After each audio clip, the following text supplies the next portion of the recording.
check this out. You will find yourself going to a foreign country or living in a foreign country, and they want to act like the one way. It's like a trick because you got maybe some accent, you got something going on. They'll try to act like if you say something, they go like, what do you mean? What did you say? Can you say that again, please? So they're saying that as a way of intimidating you and putting you in a lower position. So to shut you up. Sorry. Okay. So okay, they can shut you up. Yeah. Yeah.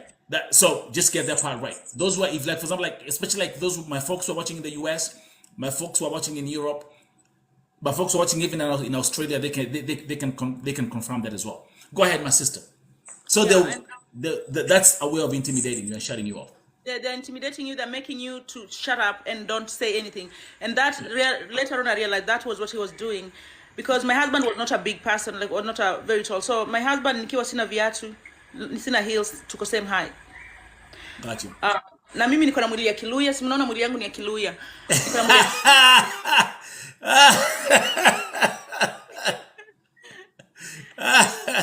Yeah. Okay.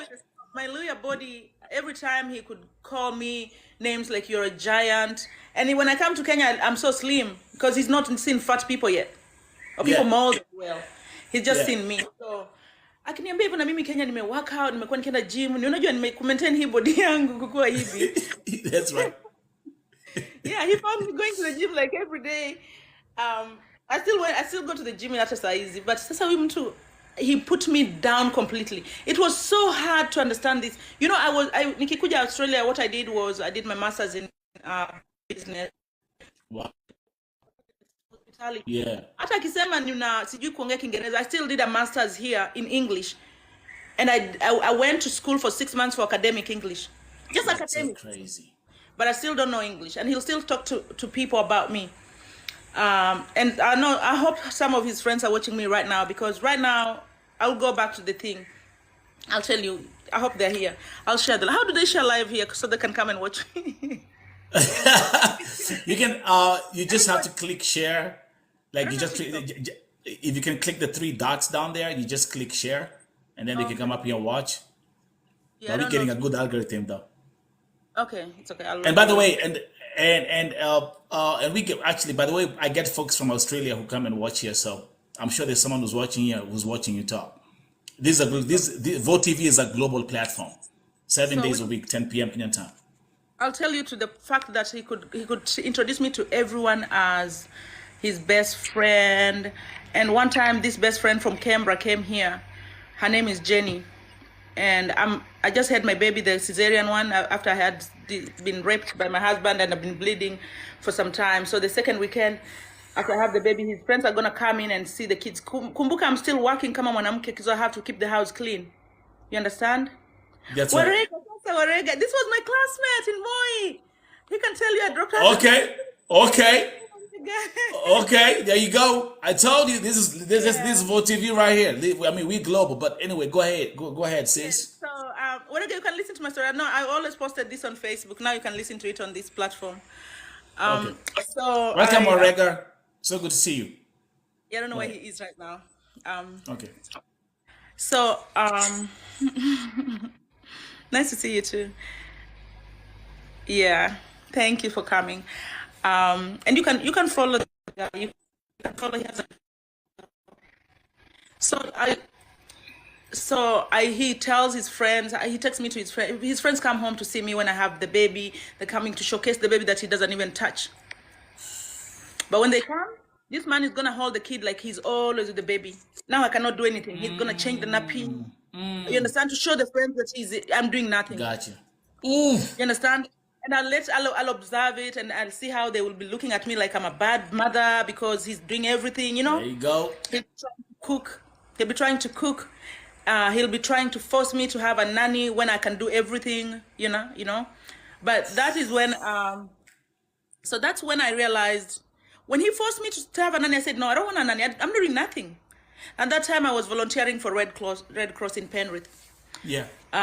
I could do my volunteer work, and he could just tell people, all she does is volunteering for nothing. Of course, I was being paid nothing. I just wanted something to do. Yeah. I wanted to have a purpose in the community. Yeah, And I it's volunteered volunteer. for up to 4 years for nothing. Oh my God. Yes, I volunteered for 4 years for nothing. But he Okay. used that to do taxes. That's what I realized later on. He used my volunteering to Oh, this guy is smart, man. He's smart.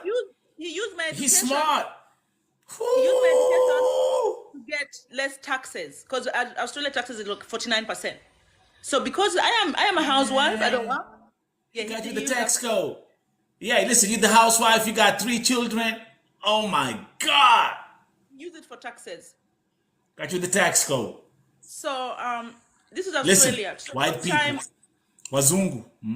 Hiyo ni ile. Wacha naambianga watu hapa. Let me tell you guys from our community. Naambianga watu hapa. Ukora wa mzungu huwa umevaa suti na tai. You don't see it. Nimo. It looks so beautiful from the outside.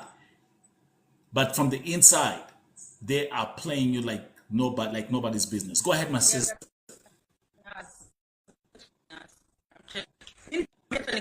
niko na seeds za mboga zote za Australia hapa na niende alileta. Mimi nikibeba na nyang'anya airport yeye aliingiza. So I'm telling you they are very yeah. So nakumbuka this time I've been married and I've only gone to Kenya twice. And those twice he has to make sure. Oh my God, I can't even tell you this. This mine's so long. So I just relate with you when you talk and I realize this happened. So when she talked about people following her, that's why I said I did that. People followed me too. People, Nemo. yeah, when she talked, that's when she triggered all this. So you only need to hear something to trigger what you can even forget everything, but there was something that will trigger you. So when she said her story, that's when I remembered this. Because sasa tukiwa hapa Australia one time anakuja kuniskuma, he pushes me. Alafu yeye ndiye ana scream. Oh my God. Alafu yeye ndiye ana scream. So I called one of my friends, she's a social worker, and comes to Rose, why is he doing this? But she was very clever. She never told me because she thought I'll run away from the marriage. But all I wanted to do was to learn. But she told me a few things that I wrote down, I noted down. Mpaka nikaacha course yangu ya kufanya hospitality, ya kwenda kufanya nikaacha course yangu, I went to do something else. I went to do social. So he would show he would shove you and then scream like you're the one who's doing it. Yes. Playing the victim. That's a high profile narcissist. High profile. And he'll do that, and then he'll call me names, and then he'll say to people in front of people, his family say I'm the one calling him names. Those names, zenye ananiita ananiambia, Claire, you'll never do anything, you'll never solve anything. Things have solved since I left this man. I cannot believe it's me. He made me believe that I cannot solve anything. His friends looked at me every day. Tukikutana kwa Christmas party, I cannot Christmas party. Oh. Christmas party at his mom's. Because his parents are divorced. Christmas party at his mom's. I hope I hope the sister is watching this because they don't know I went through this because I kept quiet. And this is my time to talk, by the way. Anytime anyone talks, I just go to any platform and talk. Because I want people to know what this man is like. Speak out. You're here. I want to speak out. I want to talk for other people like me. Because I was so embarrassed to say, if you see my life, if you want to know my life that I was portraying that time, go to my Instagram. Instagram has my real life. That is how I lived. Everyone thought, every woman I was around, they wanted to be like me. Talk about the time when you went for Christmas at the mom's house. First time tulienda kwa mom's house. Mama anaishi Ushago. We were living in Sydney in city. So Ushago I like. Me, I grew up in Ushago. I like Ushago life, the way Ushago looks like. Things are simple, easy. So I go to mom's Christmas party. Tulikuwa tunaenda huko tu for 24th, tunatoka 25th. Kama hatujapata watoto, nikamwambia mbona tusikae longer? I'm the one who talked him into staying there longer. I'm the one who was supposed to stay there longer. Who asked to stay there longer. So tukishakaa longer, tutakuwa tunakaa longer by force. Na tukikaa huko, the moment tumeingia hivi, bwanangu hata niongelesha paka vile tutatoka huko. He's the only person I know in that village. So they'll be talking about you. I don't know if it's the Australian way. I've never known if this is Australian way. Mpaka leo sijajua kama ni culture shock. Mpaka leo sijajua ni culture shock. I could go there and they just talk. When you go somewhere, people are just talking in low voices. You know, you feel so uneasy, so out of place. One time, nimetuma kwa Facebook. Akaniambia, who took you that photo? Obviously, he wasn't there. Kumbe tulikuwa tuende place. We were supposed to go to Hawaii, so my visa, because I had a Kenyan passport that time. So we had to go for an interview kwa consulate. So he was going to take me because I've never gone that side of Sydney. Amewambia tu haendi hataenda kwa birthday ya brother yake bila kusema reason. But alikuwa amewambia ataenda kwa kucheza golf. His company was going to play golf somewhere else. So haja change mind, akawambia kuwa haendi kwa sababu yangu. So he had told them, I have a man. And this man he was talking about, according to this person who told me the information, was a Kenyan guy who killed himself. This Kenyan guy alikuwa ameoleka kwa mzungu, and he was all over just asking people for help. Help kuwa hana do. A Kenyan guy who had been married to an Australian white woman who controlled everything out of, he could not send money home to the mother, do anything. So the Kenyan community in Sydney, we used to talk to people who we see you can connect with. So they sent the guy to me because he was from Western, plus because sometimes you open up to people from your region, you understand? That's right. So the guy, I told my husband, we have to go to a place called Orange and talk to this guy. Just because I said it's a man, he was buying time. I think he wanted me to beg more. Even before we decided on weekend to go, the guy killed himself. Oh my God. Well, when was this? Do you remember? It could be in 2016 or 2017. And the man killed himself. So Mkenya mwanaume ambaye alikuwa ameoa Australia, mzungu wa white woman, bila mambo iliendelea, alijua alichukua uhai wake juu. Things are not working out right, and the woman that was controlling women. I can imagine this man could say anything. There you go. Yeah. So I could imagine this man had no say at all. And then they know how to stage. Hata yeye akinisukuma hivyo, he was just a way of saying. So siku moja akanisukuma nikaangukia meza ya watoto, the little thing I fell on kitchen table, yani little kitchen, model kitchen ya watoto. And then he took a photo and sent to the mother and said, she broke this. Like, I have arthritis in all my joints. Yeah. High profile narcissist, man. So everybody, and I'm telling you right now, everyone has blocked me. My friends are on social media. I'm not lying to you. My friends are on social media. I have what? Because he instructed them to. Hold up, give me a second, DV. I see we got okay, someone joined up here. Who is this? Mua Xiong. Hello? Someone just, I think this is someone from, their name sounds Asian. It's an Asian. Okay. She has kids. She's watching. You're gonna mute yourself more. Okay. Or you can just. Anyway. Go ahead, my sister. Let's focus. Yeah, so this is just me talking about here. So one time he does that, he pushes me, and then I fall on the floor, alafu anaanza kuninyonga. So this time, I used to, unajua hiyo kutika kusema, I will call the police, I'll call the police. But this time I really took the phone, nikapiga. A few times I had taken the phone, kupiga akakata, akairusha. Na this saying kurusha si atanarusha pahali ataokota, anarusha na pasuka. So kurusha kupasuka, he'll buy a new one through the one of the secretaries. He had 2 secretaries. I even had a secretary, by the way. Everything I wanted, paperwork. So let me so let's break this thing down. And let me talk to my Kenyan sisters here, who are always looking for they think that kuwa mzungu is actually the passport to heaven or the highway to heaven. Now, we have a Kenyan sister in Australia who's actually telling you the story of the pain that she went through in this marriage. And allow me to say, that mzungu alikuwa na pesa. He was rich. The guy's an executive. He's rich. He's an executive. The guy was rich. Don't even say rich. Let's say wealthy, because if you put that, okay, can you get DV? Let's be open. Can you tell them how much that guy was making roughly a month in Kenyan shillings, just for them to have an idea? Okay, so Do you remember? so I'm gonna tell you this, and remember these figures too. So before we left here, before we went to America, he was earning 500,000 a year, 500,000 Australian dollars.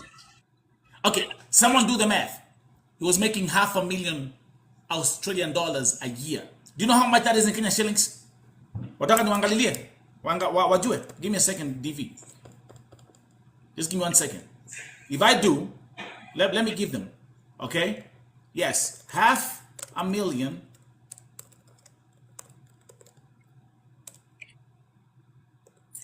Australian dollars in shillings. Do you know how much that is? Okay, let's do the math. Watch hapa waone. Unasikia? Our sister Davy had alikuwa mpaka na secretary. Everything is high profile. The home, everything. That's approximately 48 million Kenya shillings a year. 80 million dinimo. Wakatara emwaikire ida toguo kakware. Yes. 48 million shillings. I touched none of those. I touched none of those. Nasikia? Yeah. Then Continue, that is just the salary. Bado kuna bonus. Bonuses and all that. Half of that is supposed to be a bonus, and you have to buy shares in the company. So she still has shares and stuff like that. Shares and all that. That's crazy. So as I'm saying. Yeah. No shares, no nothing. Hata tujeka kama crypto. Oh yeah. Oh gosh. So, and I'm telling you, I need to remember that figure when I go to US Story, because US Story is what I came here to talk. But I'm giving you background so you understand. But the background doesn't start one day. You watch it every day and it builds up, thinking it will go. Because there's a cycle of domestic violence. There's 4 stages, and those stages go round and round. They repeat each other. But and they repeat each other because we always think these people will change. Sorry, I'm not gonna talk about domestic violence. I'm gonna talk about myself. No. That's, I mean, it's a central aspect of the topic as well, because remember, DV, as we're having this conversation, a mother will be burying 2 children on Wednesday because of domestic violence. Okay, go ahead. So and I'm so sorry for that lady. I didn't even believe she could talk. And I'll tell you that because you'll know why when I go to US Story. My US Story is bad, so I'm just keeping my tears for that one. But I always You know what? Okay. I wanted to say let's press fast forward and go to the US story. Yeah, the US. Let me go to US because this is what I want to talk about. Okay. Go ahead. Okay, the one from here is that time akininyonga, so I called the police. This time I did not say I'm calling. Ikaingia lakini akakata. Alivokata, police still came. Walikuja. Other days I just used to say, that's why I tell you, when you're in a domestic violence, I say, I'll kill you. I kept saying the police. I called the police. I was trying to warn him to stop. And you think you're stopping him, and then atakuwa sasa because atafikiri utafanya. So when I called the police, they came. Hata kama alikata. Hapa Australia, police walikuja. They came 2 women, a man and a woman. They knocked on the door. They said, we got a call, anonymous call, but we don't know who. The person didn't talk. It was hung, but we trust the call came from this house. They followed the call. They did not ignore that call because I didn't talk. Because before ni hata nifanya alikuwa amenyang'anya na he's on my neck. So I have to try my best nimsukume. Atoke kwa shingo. So the police came, wakaniweka kwa different room. Mimi nikaongea na female police officer. I'm telling you this for a reason. I was put in a spare bedroom, nikaongea na police officer female here in Australia. He was put in a main bedroom, akaongea na police officer man. There you go. That's right. Yeah, our kids were still sleeping because the kids were already gone to bed. That scenario, I need you to remember that scenario when I go to US. Okay? Then the police came together. Wakaniuliza, do you want us to press charges? Wamewacha kwa ile room, 2 policemen wakakuja hapo. Wakaanza, do you want us to press charges? I said, no. I don't work, I don't do anything. He's the breadwinner of the house. If he goes to court or to jail, I'm done. Like, I won't provide for the family. So you didn't press any charges? Wakaniachia contacts. Wakaniambia, if anything happens, you have to call here. If you need to see a psychologist, you need to call this number. Wakaniachia contacts. They gave me referrals. They told me if anything happens from the strangling, go to the doctor tomorrow or something. And you can call us anytime. Wakaenda. Then hiyo time it wasn't long before akapata hiyo transfer ya kwenda US. But transfer kwenda US we already started fighting, na kuambia because ujue tulikuwa tushaanza kupigana, so tunataka kwenda US. We haven't solved our stuff here. Kumekuwa na incident ambayo amenitandika tena. Hiyo incident mimi nikakuwa na makosa because